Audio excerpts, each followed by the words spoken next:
Hey Panda, Panda here. Wow, okay, so Bungie just this morning released a State of the Game article that is 5,300 words long and has a ton of information about the upcoming year of Destiny 2. If you don't want to read all that, I'm going to be breaking it down in this video for you, so sit back and soak up all of this information. There is quite a lot. First thing I'll cover is the 4 goals that Bungie seems to have laid out for themselves during the Lightfall expansion year. Expand players' imaginations, bring back challenge to Destiny 2, enrich their existing content, and connecting their players. The first huge piece of information is the name of the new season.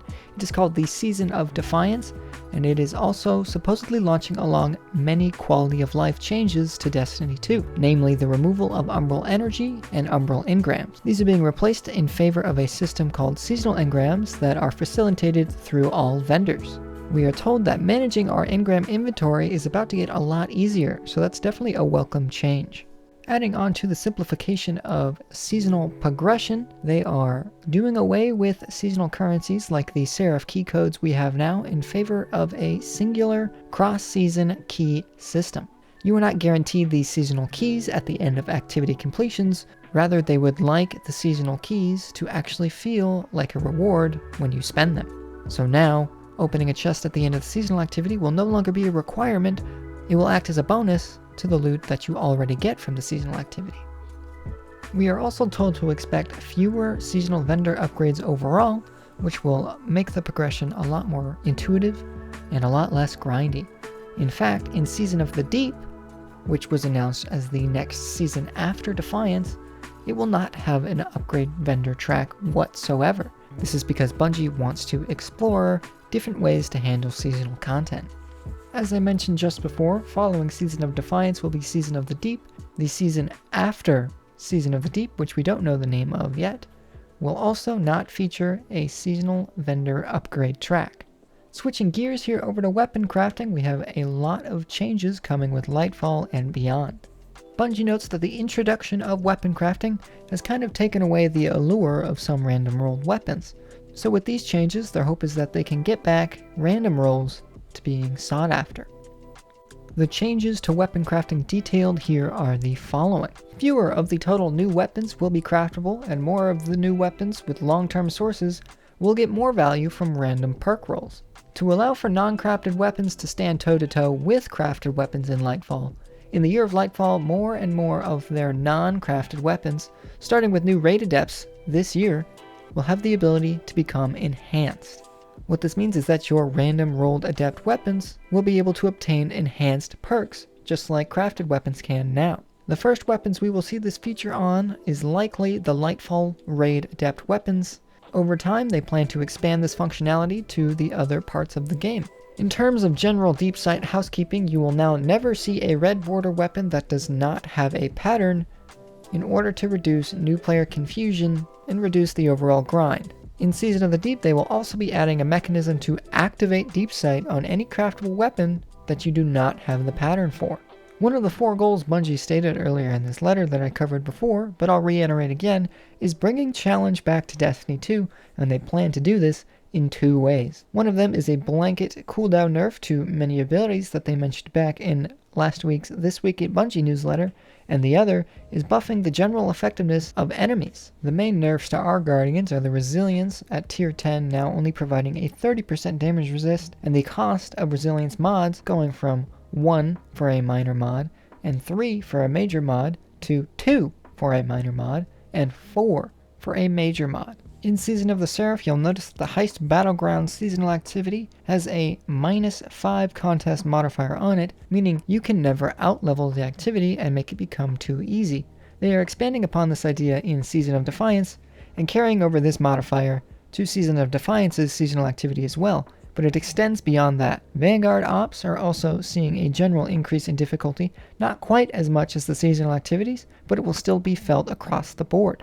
Another piece of interesting information shared with us today is that during Season of the Deep, the Pinnacle and Powerful caps will not change from the previous season. So as we move from Season of Defiance into Season of the Deep, you will actually not need to level whatsoever if you reached the previous cap.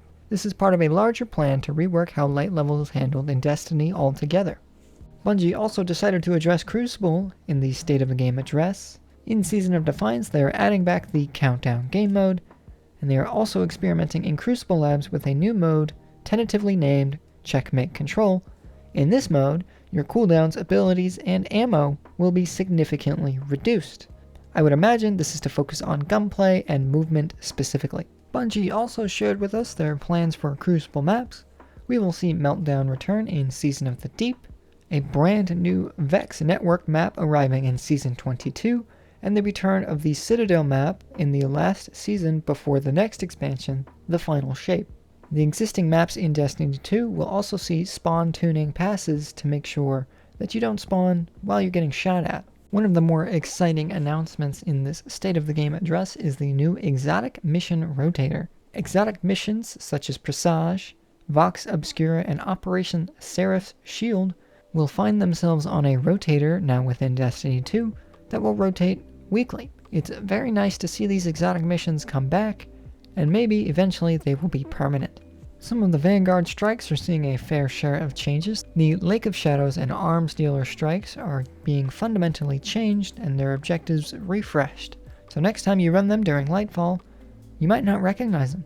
Strikes such as the Exodus Crash and Inverted Spire will be dramatically reduced in their presence in the Vanguard Operations playlist, and they will no longer be Nightfalls at all for the foreseeable future.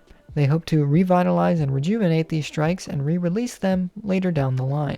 The Season 16 and Season 19 Battlegrounds seasonal activities are being merged into the Vanguard Ops playlist to give it some more variety when you're going for those pinnacles. Starting next season, we will see some Battleground strikes become Nightfalls, such as the Mars Heist Battleground.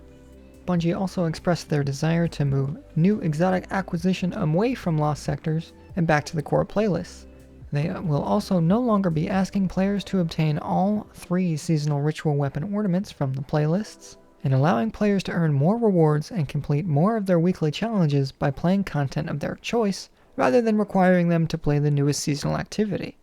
They also mentioned at the end here that this rollout of changes will be a slow burn over the course of the Lightfall content year. The new Guardian rank system was also discussed today. We didn't get too many details about it, however, Bungie hopes that it will highlight those players who really do the most for the community and their fellow Guardians. It seems Bungie also wants their players talking to each other. Imagine that. They are hinting at ways to encourage players to use text chat throughout the Lightfall year. They want more players to be naturally put into the text channels so that they can connect with each other, for better or for worse. The last thing Bungie addresses is that the in-game Fireteam Finder has been pushed back to Season 23, and it will launch alongside a brand new dungeon. They stress that they are working hard on this Fireteam Finder feature, and it is very important to them that it launches in a great state. And there you have it. That is absolutely everything that was covered in today's massive breakdown. I hope I made it a little bit easier for you to follow and understand. I did chapterize this video, so if you do need to find something you need clarification on, feel free to go back and watch it again. But for now, thanks for watching.